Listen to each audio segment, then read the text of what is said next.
Magandang araw mga bata! Narito si Teacher Roma ang makakasama ninyo sa mga usaping panlipunan. Kaya naman, buksan ang pintuan para sa kaalaman. Tayo na ay nasa ikatlong markahan sa Araling Panlipunan 2. Kapaligiran ng komunidad, kalagayan at suliranin. Halina, samahan niyo ako. Subukin natin. Masdan ang bawat larawan. Ano ang ginagawa ng mga tao sa kapaligiran ng ating komunidad?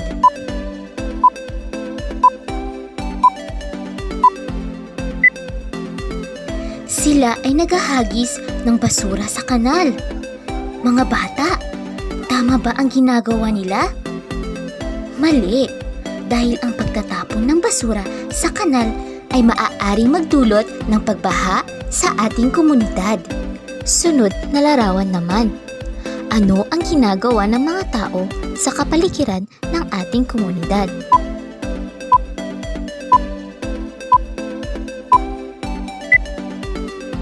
Pinuputol ng mga tao ang mga puno sa kagubatan. Alam niyo ba mga bata na ang pagputol ng mga puno ay nagdudulot ng pagguho ng lupa at pagbaha sa ating komunidad? Kaya dapat pangalagaan natin ang ating likas na yaman at magtanim ng maraming puno. Sunod na larawan naman. Ano ang ginagawa ng mga tao sa kapaligiran ng ating komunidad?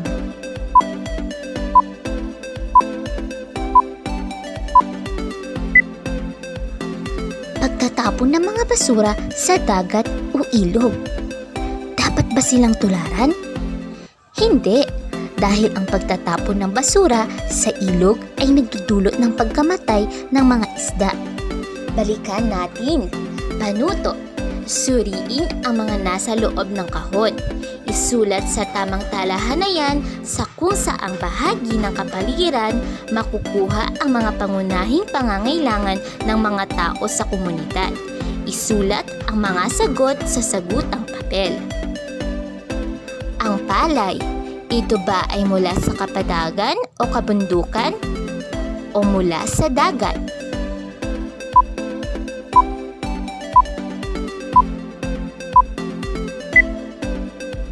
Magaling! Ang palay ay mula sa kapatagan o kabundukan. Ang kahoy. Mahusay! Ito rin ay mula sa kapatagan o kabundukan. Galunggong. Tama ulit ang iyong sagot. Ang galunggong ay mula sa dagat. Manok. Tumpak. Ang manok ay mula sa kapatagan o kabundukan. Perlas. Mahusay. Ang perlas ay mula sa dagat. Ang kamote. Tama. Ang kamote ay mula sa kapatagan o kabundukan. Alimango. Tama ulit ang iyong sagot. Ang alimango ay mula sa dagat. Mangga. Tumpak. Ang mangga ay mula sa kapatagan o kabundukan. Itlog. Magaling. Ang itlog ay mula sa kapatagan o kabundukan. Tahong. Tama ka. Ang tahong ay mula sa dagat. Bago natin pag-aralan ang paksa tungkol sa kalagayan at suliraning pangkapaligiran, basahin natin ang isang maikling kwento tungkol sa batang si Mario na nasa ikalawang baitang. Mario, May Pera sa Basura ni Marivic P. Sanchez.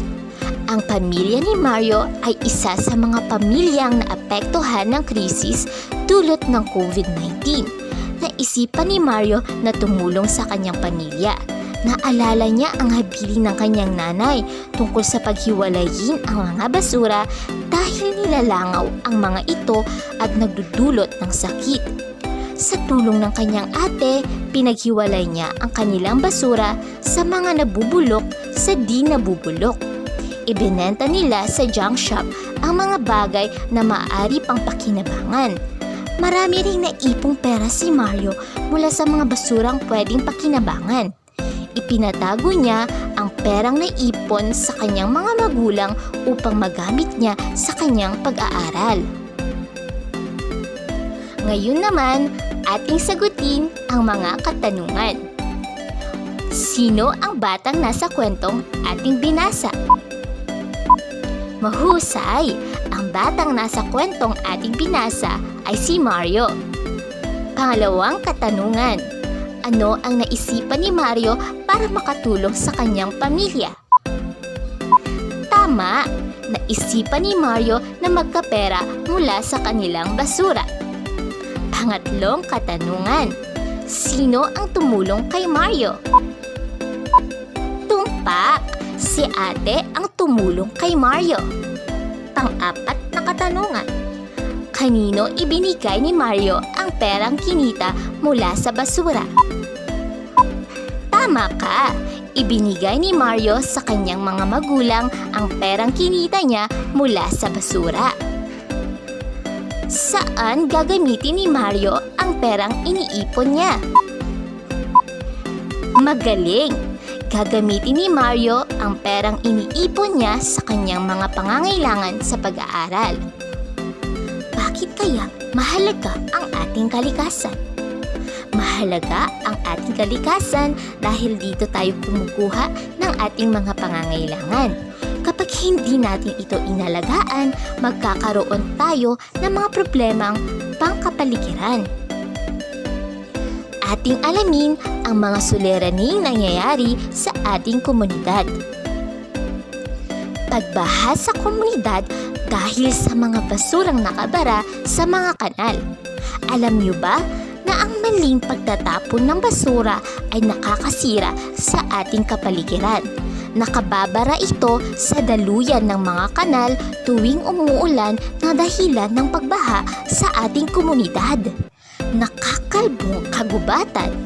At dahil sa sobrang pagputol ng tao sa mga puno, nakakalbo ang ating kagubatan.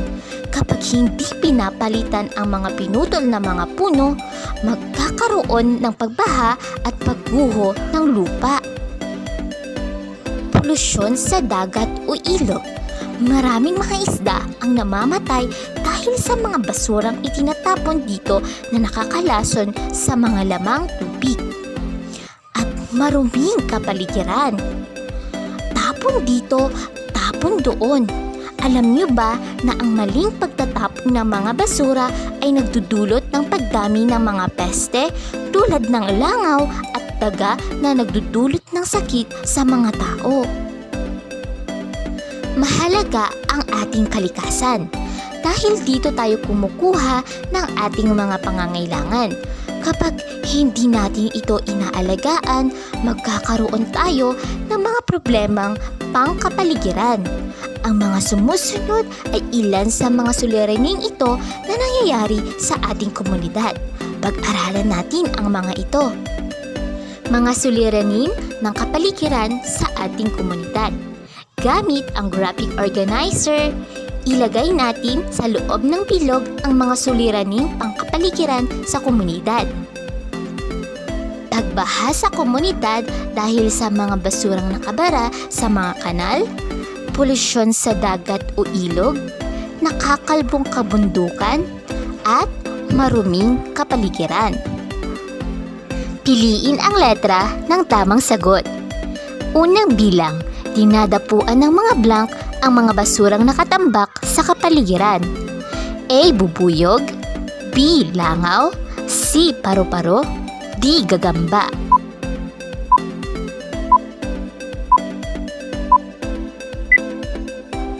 B. Langaw. Pangalawang bilang naman. Ano ang mangyayari sa isang komunidad kapag maraming nakatambak na basura sa kapaligiran? A. Dadami ang mga junk shop. B. Magiging presko ang kapaligiran. C. Maraming pamilya ang magkakasakit. D. Lalago ang mga halaman sa ating komunidad.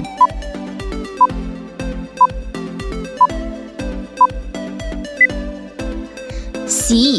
Maraming pamilya ang magkakasakit. Pangatlong bilang, maraming basyo ng bote sa inyong basurahan. Ano ang pinakamagandang gawin sa mga ito? A. Sunugin sa bakuran. B. Ipunin para maibenta. C. Huwag pakialamanan at hayaan na lang. D. Ipaayos sa nakakatandang kapatid.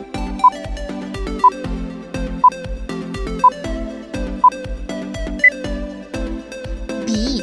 Ipunin para maibenta. Napansin mong nakasanayan na ng nakababata mong kapatid na magtapon ng basura kahit saan sa loob ng inyong bahay. Ano ang maaari mong maipayo sa kanya? A. Gagaya ako sa aking nakababatang kapatid. B. Isusumbong ko siya sa aking mga magulang. C. Sasabihin ko sa kanya na tama ang kanyang ginagawa. D. Papayuhan ko siyang magtapon ng tama sa basurahan.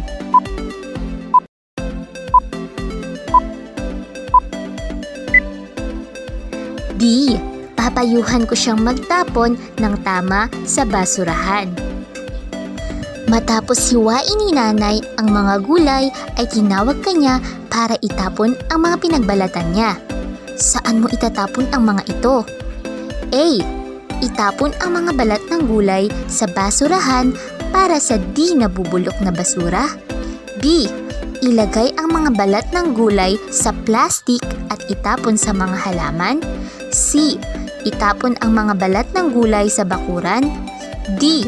Itapon ang mga balat ng gulay sa basurahan para sa nabubulok na basura.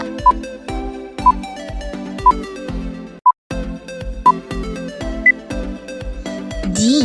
Itapon ang mga balat ng gulay sa basurahan para sa nabubulok na basura.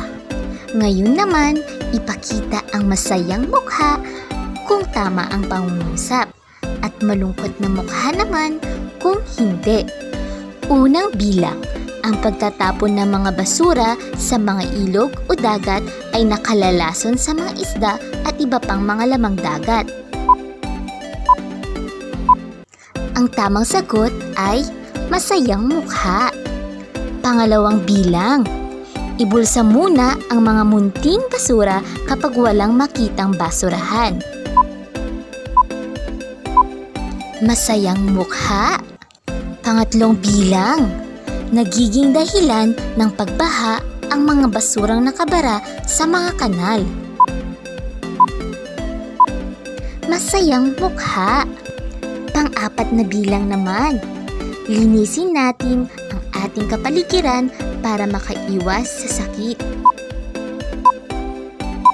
Masayang mukha ulit ang tamang sagot.